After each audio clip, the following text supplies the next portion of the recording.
તમારી માં આણામાં 3500 કરોડ લઈને આવી હતી, તમારો બાપ દાડીએ જઈને વર્ષે કે 5 વર્ષના અંતે 1200 કરોડ રૂપિયા કમાય છે અને ઈ તમે પ્રજા માટે વાપરો છો. આ રાજકીય નેતાઓની વાત છે. ગમે ત્યારે પત્રકારો આમ ભૂંગળા લઈને ઉભા રહી જાય એટલે મંડો છો, ચાલુ થઈ જાવ છો અને બોલવાની આમ ચળ ઉપડવા માંડે છે અને જાહેરાતો કરવા માંડો છો કે અમે આ કર્યું, અમે આટલા કરોડની આ કામ માટે આ ગ્રાન્ટ ફાળવી. એટલે શું ઉપકાર કરો છો? અને પ્રજાએ પાછી અજ્ઞાન અને અબુધ અને હરક પદુડી આમ સાંભળીને રાજી થઈ જાય.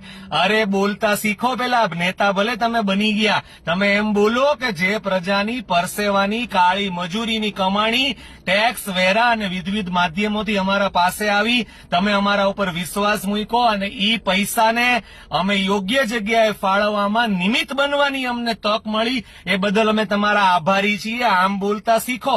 ઉપકાર કરતા હોય માથે હાથ રાખીને આટલા કરોડ ને આટલા કરોડ. બધી જ ખબર છે કે તમે કેટલા કરોડ ક્યાંથી લાવ્યા, ક્યાં કમાવા જાઓ છો. જે પ્રજાને જે ગાડી અડવાની કે જોવાની તક નથી મળતી, નજીકથી ગાડીમાં તમે પ્રજાના પૈસે ફરો છો. તમારું પેટ્રોલ, તમારી સ્ટેશનરી, તમારું દવાખાનું.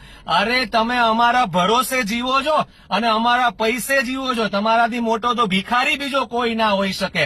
આ સ્થિતિ છે અને આ આયોજન છે. છતાંય માથે આમ હાથ રાખવાનો કે આટલા કરોડની આ ગ્રાન્ટ કરીને, આટલા કરોડની આ ગ્રાન્ટ ફાળવીને, પાસ કરાવીને, મંજૂર કરાવી.